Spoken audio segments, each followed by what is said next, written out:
Even when I'm crying crazy, yeah, I got boy problems. This isn't meant to be insulting. I feel like I'm a little funnier. If you're gonna go through my browser history, that's your therapy appointment. How'd you win your career? Just a little. I used to follow him on Twitter and like kind of look at some of the stuff he was talking about to see if I wanted to talk about it. You're supposed to hold me down, but you're holding me back. Huge news platform, huge influence over creators' reputations, but says it's all jokes and satire whenever he gets into an argument. And that's insane.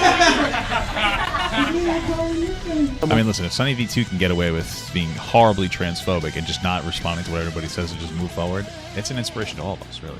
Yeah, I love that song. That was a little painful. All right.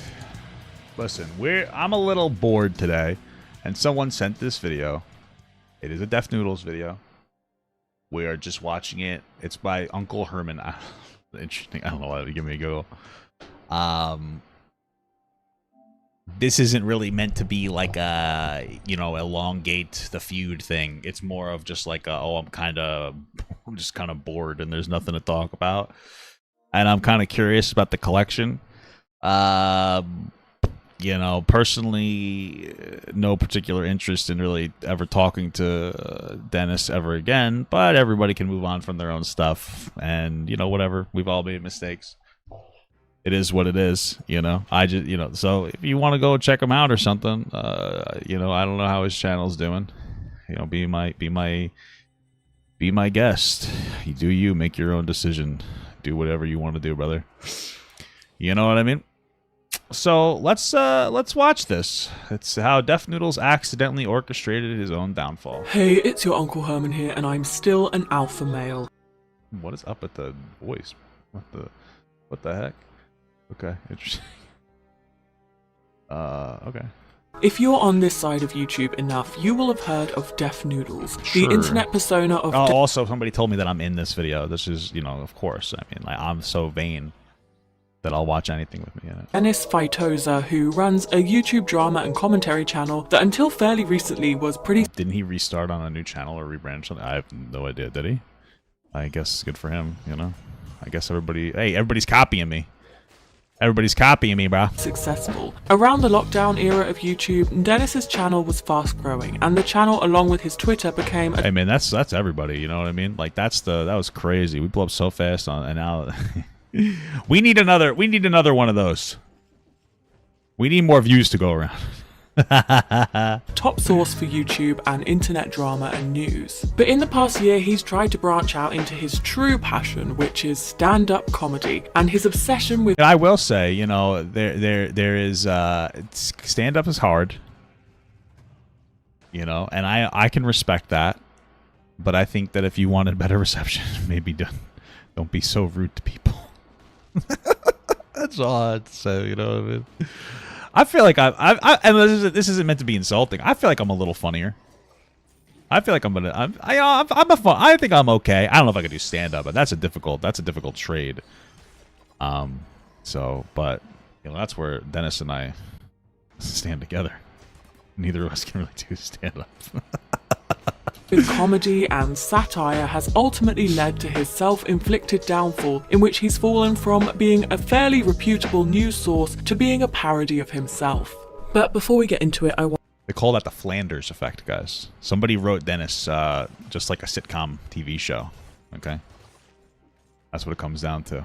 want to take a quick moment to thank my sponsor for this video, Incogni. Incogni is a brand that is very close to my heart, as I am big on protecting my identity and personal data online from internet corporations and data brokers who are creating shadow profiles that contain my browser history, my credit score, and my personal... Listen, I always say, if you're going to go through my browser history, that's your therapy appointment, not mine, you know what I mean?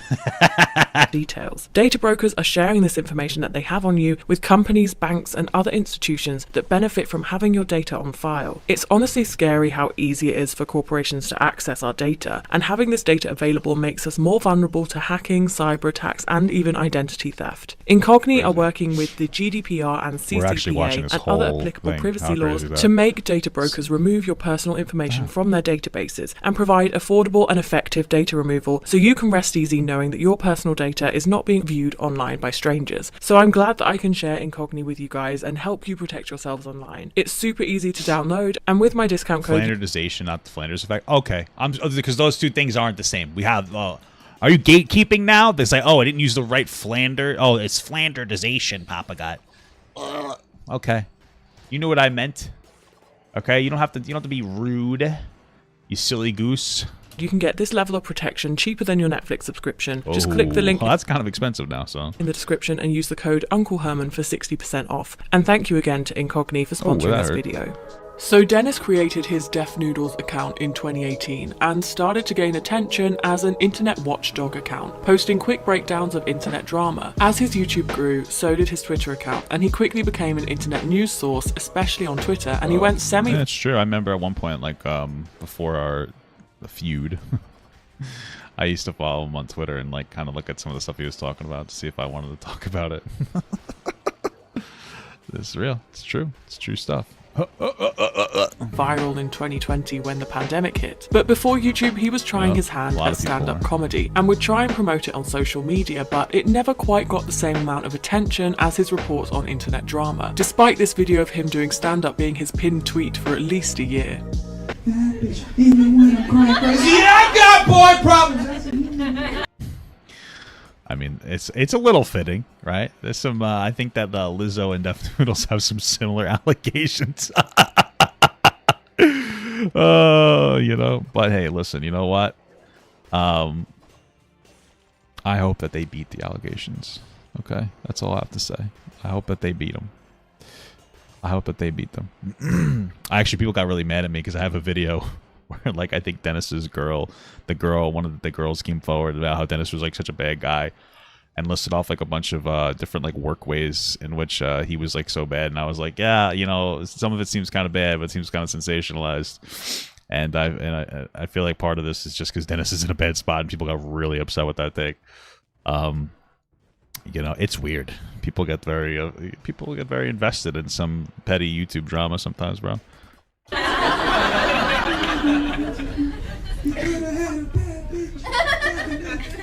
How'd you win your career? Just a little. Supposed to hold me down, but you're holding me back, and that's the sound.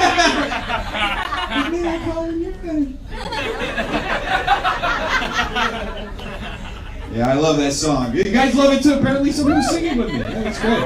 I love Lizzo. That was my wife. What? You're married to Lizzo? I feel like this is just disrespectful playing this whole thing, you know? No, she's the one singing with you.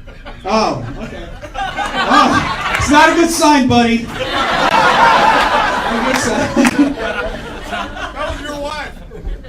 What did you? Yeah, I'd beat the allegation with a stick. That's what you'd beat him with. That's what Lizzo should beat him with. You know? You said that's my wife? I don't know. You're drunk.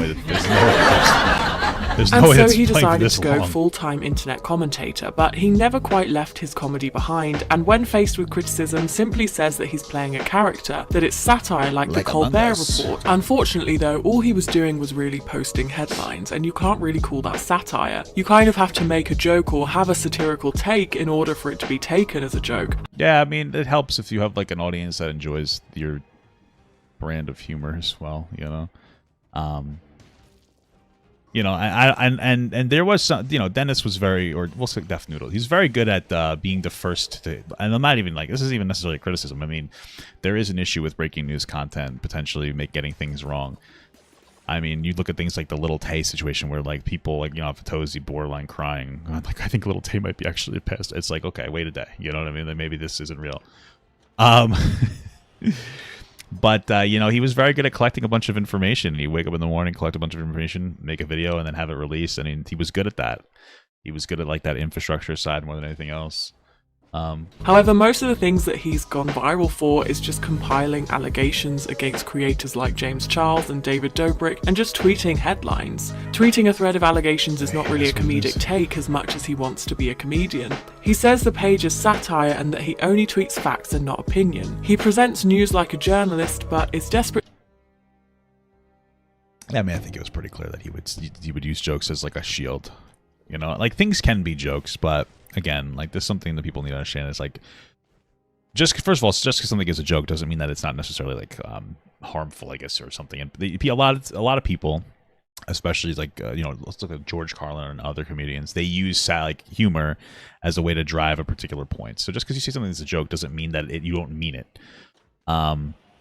So For it to be perceived as a comedian without ever making a joke. His only real jokes, if you can call them that, are the titles of his news segments such as Daily Dose of Stupid or Breaking News That Will Most Definitely Change Your Life. I wonder if Dennis would have been good making kids shows. I'm not even like being rude, but there's like a different brand of humor for kids than adults. That's like a little bit, I guess you'd say, sillier. This is a little sillier. It's a little kookier. And I wonder if he would have done well with that instead.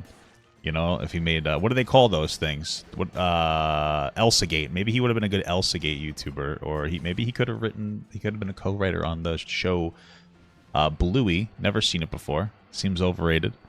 And no, I will not listen to your criticism of me because I don't care. Dennis clearly wants to be seen as a comedian, but unfortunately what drew people to his channel and his Twitter in the first place was that he was, for a moment, a quick and digestible news source. But he is so adamant that he's a comedian and constantly brings up the fact that he has had training in improv and comedy, but unfortunately it's not evident. For example, last year he decided to rent a studio space and get a team together and start incorporating comedic skits into his videos, and let's just say they were awkward to watch. Right, because as we all know, integrity is Austin's middle name. I don't think that's his actual middle name, dumbass. Okay. Wow. Dude, just stop being so self-righteous. Yeah, but that's what I do. Nobody cares, you cringe. Well, at least I didn't take blood money from Qatar! I mean, Wow, that was a little painful. I think the jokes could have been better. I think that the jokes were probably, I don't know if they're good, but like it's more of a timing thing. That sound like there was too much awkward, like there was too much pausing there. You know, usually with that you'd want to just rapid fire through like a bunch of just cheesy, shitty jokes and just be corny and confident about it and just roll forward instead of give people time to think like, oh, was that good? if you have to constantly tell people that you're a comedian, that means that it's not really obvious. As reporter Kat Tenbarge writes, Def Noodles is one of the most interesting and confounding characters in the YouTube drama community. Huge news platform, huge influence over creators' reputations, but says it's all jokes and satire whenever he gets into an argument. Def Noodles single-handedly drove the James Charles sexting scandal by being the only news source to publish all the different TikTok accusations before they were taken down. So whether he likes it or not, he was a primary news publisher in that case, as well as many others. It's also important to note that Def Noodles' coverage of drama and controversy has historically sensationalized it and relied heavily on speculation and rumors, which has resulted in him making several false claims. And I mean, that's pretty much anybody that you go to for any source of news is going to do that. Everybody, whether it's mainstream or not, they're all going to do like incredibly. It's not a good thing, right? But they all do that. It's not something unique to him. To be honest with you, he would have been fine if he just didn't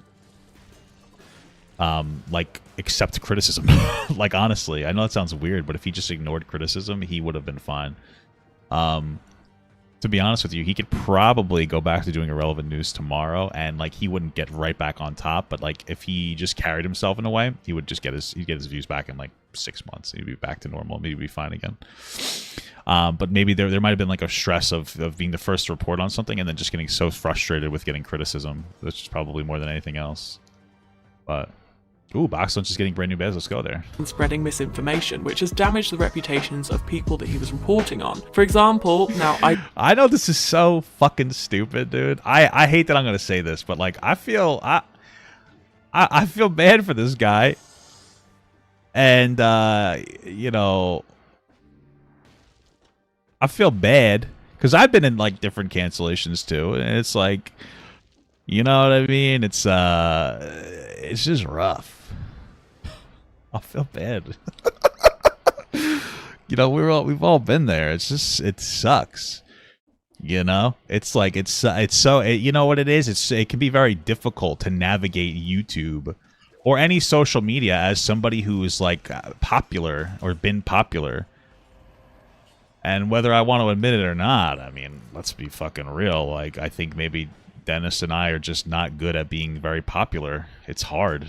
Like, you know, it's hard to control every aspect of your emotions all the time in every capacity. It's hard to be right about everything. It's hard to be likable. It's hard to, you know, it's hard to always, you know, it's hard to be perfect. It's hard to check your ego. It's hard to manage your anger. It's just hard, you know. Yeah, you know what I mean? It's just tough, and it's like I just feel that's how I feel, dude. You know, I don't think I could ever like this person or talk to him, you know, but I'm not like angry about anything, you know what I mean? Because it would be stupid of me to open that floodgate again. But it's just like, I get it on like that human level. I think about it sometimes in general, just like the pathway I've taken, and you know, hindsight's 20/20. You know what I mean? It's rough. Just like Scruff McGruff said, it's rough. That's a dog. It's a safety dog. I'm gonna move on. I do not support James Charles, but I'm not Death reaching out Noodles to did anyone. misquote him, saying that James Charles had said that he looks for boys as close as possible to 18 years old, when in fact James Charles did not say that in the podcast that he was referencing. I'm not physically attracted to older guys, which sucks. Like, I would Same. date like the opposite. I'm same. I'm very same. I don't like guys at all. So youngest, like 18, 19 that looks a little bit older, or like 24 that like has a young personality. Okay. So like Young I'm in like a personality, tough situation where like it's really hard for me to find people already date? that like want to date. Yeah. Period. Not that that's much better, but Death Noodles misquoting him is pretty serious when he was a news source for the scandal. He also cited a meme of I someone mean, listen, if Sunny V2 can get away with being horribly transphobic and just not responding to what everybody says and just move forward, it's an inspiration to all of us, really. pretending to get a DM from James Charles as actual evidence against him when it was obviously fake. Dennis claims that he created Def Noodles as a character. This character was defined by him wearing cat headphones and having a Minecraft house background on a green screen. Most people did not know that this was a character until he announced that he was abandoning the character and would now just be Dennis on the... Yeah, I think that was at the... I mean, like, I don't know how you define a character. I think there's a difference between playing it up a little bit versus being like a character. Like, I wouldn't call Papa Gut a character. That's just like my online name. You know, and everybody will call it code switching. To an extent, code switches based on who they're talking to, right? You know, if I'm talking to my mom, well, if I'm talking to my mom, I obviously speak to her differently than like my wife. And I talk to you guys differently than I talk to my wife and my mom, and my friends differently from the, you know, so on and so forth. And that's like a very normal thing for people to do. But, dude, are you shitting me right now? I have no health left. Damn, that's not good. But I think he just got like a lot of criticism for some of the stuff, and he responded to it. Like, honestly, he probably would have just been better off not doing that. I know that sounds silly, but there's some criticism like that you really can't respond to. Let's just be real, you know. channel. Around the end of 2019, the channel started taking off, and I started doing a bit where I wore cat ears and played a cat. Around the same time, I noticed that a lot of YouTubers recorded in their bedrooms, so I set my background as a Minecraft house as a joke.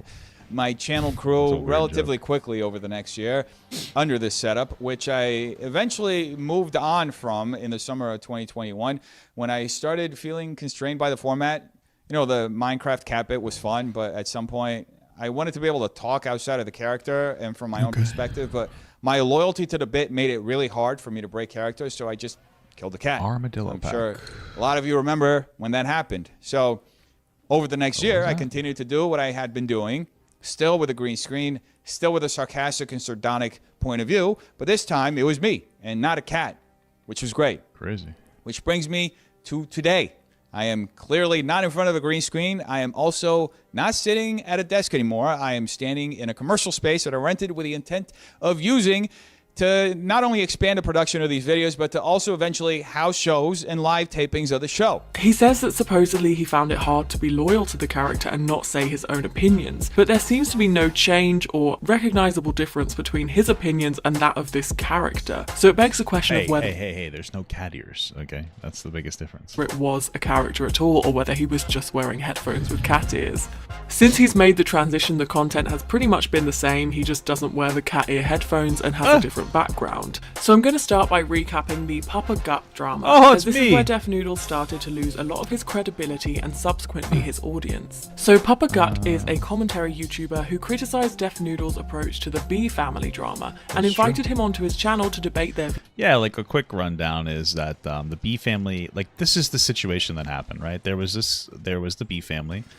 I'm dead. This is fucking annoying. There's the B family. It's a family of 4 people. There's a mother, a daughter, a father, a son. The son at 16 was like trolling this young man named Killick on YouTube and like Roblox. They ended up like hate rating his stream. This is from what I remember. Then he went on to the to Killick at 17. Went on to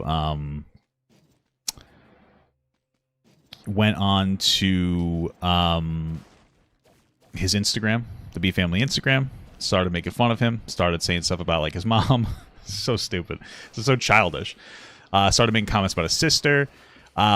You know, like, yeah, inappropriate, but at the end of the day, like, this is between like 2 people for the most part.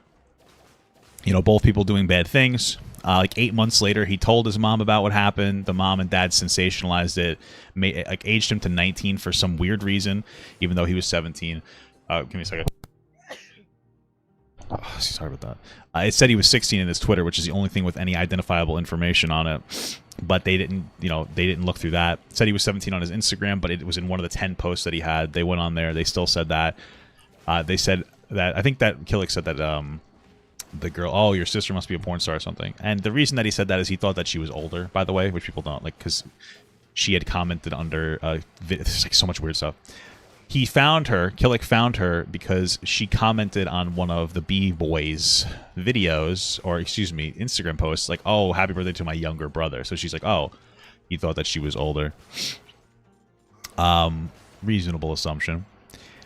Anyway, the B family sensationalized this, called him a rapist, a predator, a pedophile, grown man, etc., etc. Like, they went really hard and disproportionately in on him. They put no blame on his son for being a bully. At the end of the day, this boils down to, like, you know, inappropriate behavior between young like men, we'll say. And it was sensationalized, like a lot of things on the internet are. And like, I don't think that he doesn't deserve to get harassed and bullied for doing something like that. Like, it's not good. Like, yeah, criticize. Hey, you know, you shouldn't have done that. But it's not like, it's not as big of a deal as it was made out to be. And it kind of just, that was where I was at. It was, you know, it was frustrating that he was getting taken down for that. And it was like, damn, like, what? Like, that was so disproportionate. And that was my criticism. And I was fighting hard for it because I was like, this is bullshit. So. Views. And let's just say it did not go well for Dennis. It was a little rough. You're here offended that I called you an incel. I'm not offended. Shit, what do you expect? Bro, you know, I'm not here because you call me an incel. I'm here because you completely removed the entire context of what I was saying originally about Killick, and that is that he's being intentionally matured. Oh, yeah. This was a speculation I had that part of it had to do with the fact that, like, there seems to be an underlying, like, racist narrative of, like, over-maturing black people in order to over-prescribe punishment. Which might be true. You know, looking back, I wouldn't be as hard-pressed, like, this is definitely true, but it might be true. I might have been a little too woke there. Either way, it was been sensationalized. Well, I wouldn't doubt it. You know, some of the things that they were saying came off as racist. Like, they were questioning, like, his father and stuff. It was, like, weird. I remember that. You could always look for that video. Just look up, like, B Family Papa Gut. But that was one of the conversations I wanted to have in general about it. Fortunately, the B Family removed their video. So, epic win for Papa Gut, I guess. Overpunish him. Like, I don't care that you call me an incel. What's the point? You're bringing that back around. What's the point? This is the problem: is you're making an incorrect assertion that I care about the incel thing, and then I say, like, no, you're wrong. This was my problem, and you say we already talked about that. That's just a way for you to pass off criticism. Like, I don't understand. You're not listening to what I'm saying. How am I passing off criticism? Because every time I bring something up for context, which is your favorite word, you don't seem to let it become a thing. It's like, oh no, we talked about that. Yeah, but it's relevant because you're not acknowledging. We're not here because you called me an incel. Tell me what I did not acknowledge. You just said that I'm upset. You said that. What did I not acknowledge? Tell me. Off the back of this, Dennis decided to go on a Twitter rampage against Papa Gut, saying that he got famous on TikTok for joking about. Well, that's not true. This part isn't true. So after that happened, there was pretty much radio silence. It was like me and Def Noodles didn't really talk to or about each other. I think I made like one video about him in between because he had like something I disagree with again. It wasn't until later on that we had another interaction over I think Dennis was like, because, you know, he took a little bit of a view hit, from what I remember. And like he had claimed that he created me, so I made like a video about it. I was like, "What the fuck are you talking about, bro?" And that's what kind of spurred this interaction where he called me up, where he said, "I got famous on TikTok for joking about fucking 14-year-old girls and gets offended if somebody jokes about him." You know, he's right. I shouldn't have said that. I should have said he makes himself so small in his videos to hide that he looks like a pedophile. Yeah. So that was him making a joke. Looking back, like I wish I didn't care as much. I got like frustrated and like offended. And mostly it was because I had like a big career on TikTok from doing like social political commentary. People canceled me because I made an inappropriate joke, sure, that was calling out somebody who allegedly slept with a 14-year-old at 23, and the joke was like, "Oh, if you know, old enough to bleed, old enough to breed. Thank you very much, Andre is a little bit for the advice." He was the one who allegedly, again, 23, slept with a 14-year-old. You can look that up too. Pop got Andres Lopez. It sounded like him like apologizing to her and the mother and blah blah blah blah blah. And people cut that last part out to cancel me because they didn't like me because I would make some like edgy jokes. So I understand that and them not liking me. And so like that was kind of like the beginning of the end of my TikTok career. And I think I had like a little bit of PTSD on that. So I was like very like annoyed by getting called that. And also part of it too is like I come from the real world, and like on the internet everybody just calls everybody a pedophile for some reason. It's just weird. But in like the real world, you know, like people get the shit beaten out of them for that. Right? Like in the actual adult world. So that's another part of my frustration. Now being on the internet for a while, like I just don't care anymore. Like it's obviously not true. I would never sleep with a kid. I only punch them and trip them and push them down the stairs. Like I would never. Like it's disgusting. But yeah, I got a little offended, and I went a little. I got pretty upset. I got pretty upset at that one. So because I was like, oh my god, is this? That's what it felt like. Sometimes people can be very toxic. So, is what it is, man. Is what it is. About being a 14-year-old, I should have instead said he makes himself so small in his videos to hide the fact that he looks like that's a funny joke. Papa Gut responds saying, "The joke was, if she's old enough to bleed, she's old enough to breed. Thank you very much, Andreas Lopez, for the advice. It was a satirical call-out since he allegedly slept with a 14-year-old. It's a joke I've condemned multiple times, but that person isn't interested in honesty." Papa Gut then goes on to say that Def Noodles had tweeted this without context, and that he's using false accusations to try and deplatform him. Despite this, Def Noodles continued to harass Papa Gut and accuse him of being or looking like a... He posted a picture of Papa Gut crying, which was a screenshot of him crying about a very serious and traumatic situation. And Def Noodles decided... I don't want to get into it. I appreciate this person not being specific about it. ...to use this picture to make fun of him. He even sold merchandise with this picture of Papa Gut crying on it. At this point, Dennis starts losing subscribers. And also, to make matters worse, Dennis has been suing Keemstar for defamation. I think this was like the second interaction that we ever had with each other over this shit. So just to be clear, because after the first one we had, like, he started losing some viewership, and then this one kind of like sealed the deal. And also part of it is because part of it was too because he changed his content up a lot, you know. And I think a lot of it was like mental. Like a lot of the cancellation is like the way that you deal with it mentally. So. Because Keemstar made the exact same quote-unquote joke about Def Noodles. Keemstar tweeted that Def Noodles was allegedly a groomer. This was not true, and there was no source, and I can understand why Def Noodles would be upset by this. Well, I believe he did that because, Dennis had unconfirmed allegations against other people and stuff, so it was supposed to be like a joke that calls that out in some capacity. As it is probably more joke in context to that than what he said about me, but again. However, Dennis then did the exact same thing to Papa Gut. It's like he knew how it felt, but still did it anyway. Dennis defended himself, saying that his tweets were different from Keemstar, because Keemstar is a news source, whereas he is a comedian. So that's fucking wild. I mean, I'm not a particular fan of either of these two, but I will say Keemstar is certainly funnier than Dennis, I'll say that. So, I mean, if anybody's a comedian, you know, I would say neither of them are, but, you know, it's a little silly to say that. So people are going to take Keemstar seriously, but not take him seriously. But what he fails to be self-aware of is the fact that he has been reporting on serious news since day one. And the only reason that Def Noodles ever went viral was because he was an internet news source. He never went viral or gained any reputation for being a comedian. In fact, it's only Dennis that calls himself a comedian. Both Dennis and Keemstar falsely accuse people of doing the same thing. There was no real difference between their tweets.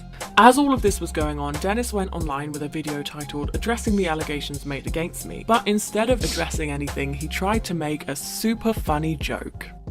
I do not live in a pineapple under the sea. Ooh, got him. I know. You're probably at home absolutely disappointed in me right now. I'm not laughing because it's funny. I'm laughing because that's just embarrassing, man.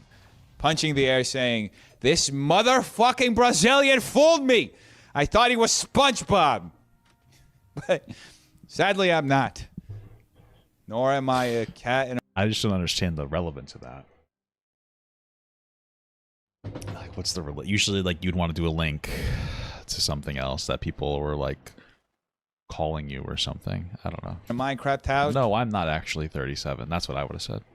That would have been a funny joke. Nor am I even a real person. In reality, as far as most of I you forgot how much of an asshole this guy was to me. I must have just forgot. Like, look at this. I'm like, damn, like, this guy's actually kind of mean to me, dude. That's fucked up. Like, you know, he's kind of a stinky poo-poo head. I still feel I feel a little less bad for him now. So... concerned, I'm just a projection coming to your cellular devices, your TVs, your computer screens at an alarmingly fast rate as data compressed and transferred in milliseconds from Google servers to your corner of the earth. I'm just bites of information that you consume at a certain time of the day and then forget about until you return the next day. He introduces his crew as he is now employing people and talks about how he's renting a studio. Unfortunately for his new employees, he was already starting. I would have been made more sense if he like had other people research irrelevant news and he just acted on it and then he made a new channel specifically for the comedy stuff. That would have made more sense. But I guess he lost passion. To lose a lot of his audience at this point, and by not addressing anything that was going on, he only lost people's interest even more. So after Dennis rents his new studio space, he starts... I don't think it mattered that he didn't address it. I think it was more that it had gone too far at that point, you know? So people were just like tuning out. ...to turn part of it into and a he was comedy changing so much that people wouldn't be able to roll on. And hosts roast battles where he roasts comedians and people that he is in internet drama with, and people can come and watch it live in LA for $15 a ticket. And this was predictably one of the most cringeworthy things the internet has seen in a while. Carrot Top called, he wants his look back. Oh, muscular? Because Carrot Top's actually pretty ripped, if anybody's seen him in a while. It's actually impressive, to be honest with you. Wait, Cat got your tongue? No, you Pussy got your tongue? Nah, you look like you woke up in a dumpster. Probably. Wow. This person plays these clips for like too long in a way where it's like not even bad. It's just super uncomfortable. It makes me uncomfortable. Bitch, Wait, that was supposed to be a diss? Yeah, I'm waiting for something. Okay. If you don't Tony shut Lopez. the fuck... Wow. Incredible stuff. I remember I watched this drunk on a Disney trip once. That's it. That's everything. Oh my god. I'm looking at your teeth because I just can't. It reminds me, you ever see that movie Ed with the horse with the big teeth? I don't have that big of teeth. I mean, you're just like fishing for something now. Damn. You look Really? like emo Shaggy. Emo Shaggy. Why not like write? Usually people when they do these types of things, they will know who they're gonna go up against and they'll actually like write some disses. And they'll like you see sometimes they even are on pieces of paper. Like looking at some note, which makes sense. Like, you know, it's funnier that way. You have a little time to prep. So why not just do that? That shirt's too small for you, low key. I like that show, Loki. I don't understand how you have holes on your knees, on your pants, because you don't go down, right? Oh, I do. Yeah? I do. Whoever's cheering that loud is just fucking, that's a real one right there. You can go down on bitches. What? Do you not know that? It got picked up by He probably doesn't. No, I don't think he does. YouTuber Moist Critical, who watched the roast battle and cringed at it with his audience. And this clearly upset Dennis a lot, and he decided to post an apology to Moist Critical, which only dug him further into his pit of despair, as no one asked for an apology. Nobody asked Dennis to make himself look even worse by pretending that the video didn't bother him when it almost definitely did. A lot of people were really offended. I would even have the audacity to put together an event and show my face at the event and then later show my face on the internet after the You know, if he was still doing that irrelevant news segment and he'd also done this, I feel like it could have been good for like him. People would just be like, "Ah, Dennis did a little bit of a cringe thing, hee hee," and then it would have been kind of over. So event. I don't know what's going on through my mind. However, that wasn't the greatest crime that I committed in the last few days. The greatest crime that I committed was to have caused the great moist critical to cringe. I have unfortunately committed the most heinous sin a YouTuber can commit in their careers. I made a video so cold that even the great Penguins Zero couldn't stand the chill of the cringe going down his spine, and he rightfully lambasted me. It's lambasted, you moron! I'm sorry. English isn't my first language. It's not my first language. Anyway. This is rough. After hearing out the entire internet and realizing that I committed the most heinous crime against humanity by putting out a show in my office and broadcasting it for free for anyone to see, the only way I could see this situation was with remorse. I am deeply... Didn't he get like a ban or something, or a suspension because one of the people said like a slur? I think the F slur. I think she was a lesbian, and that's what happened though. Apologetic for anyone out there who was Same, traumatized right. by the free will to click on a video and watch it. I truly wish we lived in a dictatorial society so government officials could just rush into my building mid-show and have me immediately sent to the gulags for even attempting to do something of the sort. Nay, that punishment is not enough.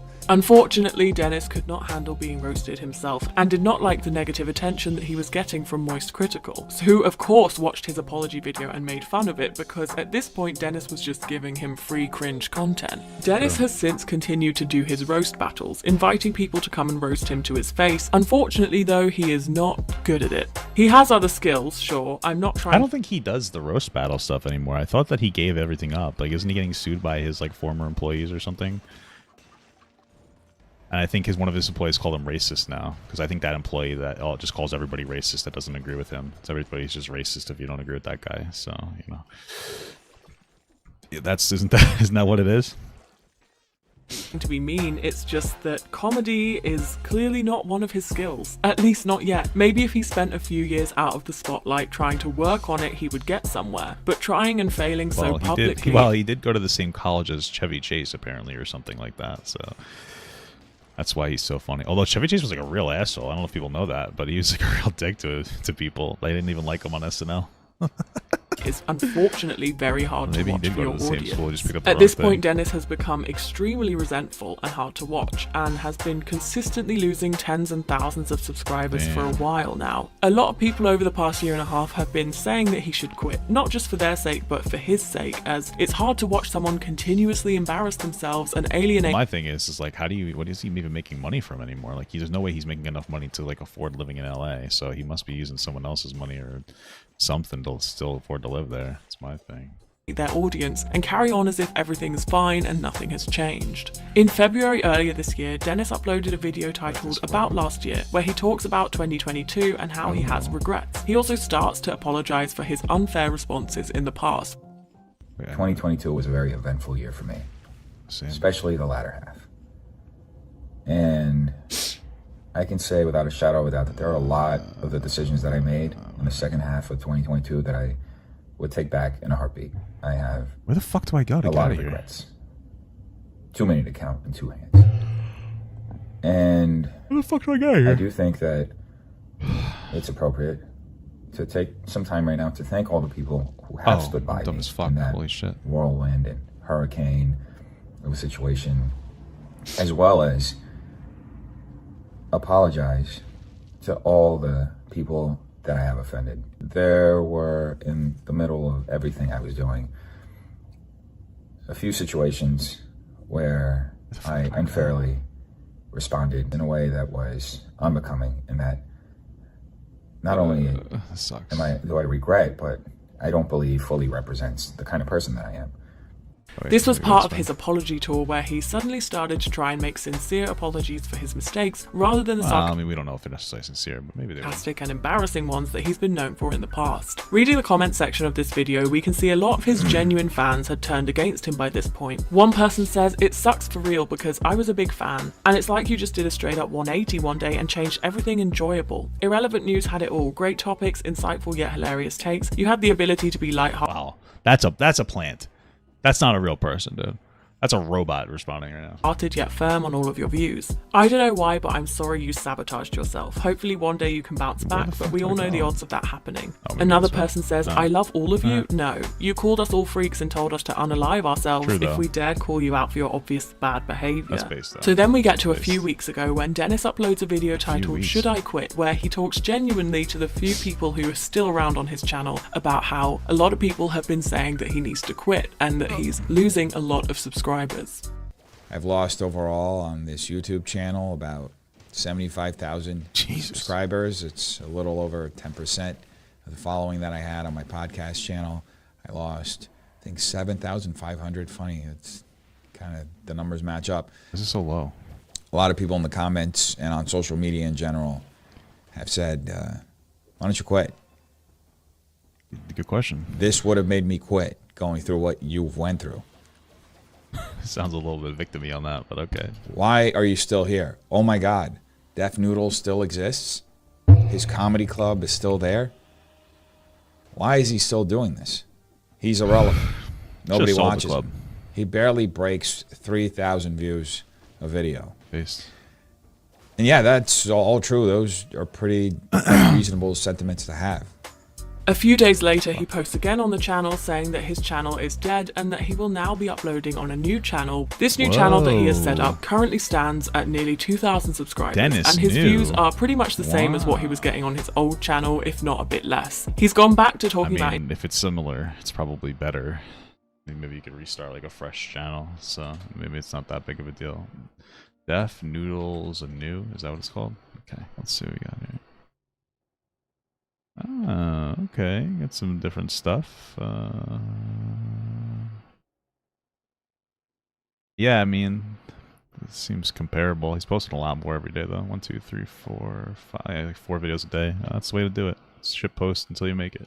Internet drama, but honestly, after all that he's done to himself and his fan base, I don't think it will be long until he stops doing YouTube completely. Or at least I hope it won't be long for his own sake, as it's probably best to take a break and find something else that he enjoys doing, as this is certainly no longer a sustainable career for him, and it hasn't been for a while now. It's ironic that Dennis's inability to take criticism is what has caused his downfall. As someone who claims to be a roast battler, he certainly cannot be roasted himself. He refuses to accept that nobody sees him as a comedian and that YouTube is no longer working out. It's one of the most fascinating and delusional downfalls that we've seen on YouTube, as usually YouTubers make serious and unforgivable mistakes and then they try and patch it up, and a number of their followers will stick around and somehow they'll take the hit and then continue business as usual about a year later. But with Dennis, he's just constantly deflected all criticism to the point where a lot of his audience are just embarrassed for him. He's become hard to watch because the reason that he's losing subscribers is not necessarily because of one large mistake, it's that he's constantly being... It's most of the way that he like responds to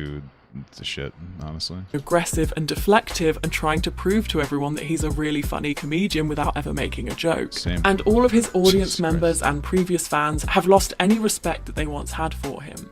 So that is my take on Death Noodles. Thank you again to Incogni for sponsoring this video, and thank you to you guys for watching. I have been your Uncle Herman, and I will see you soon in my next one. Alright, well, that was an interesting... That was certainly an interesting revisiting of Dennis Noodles.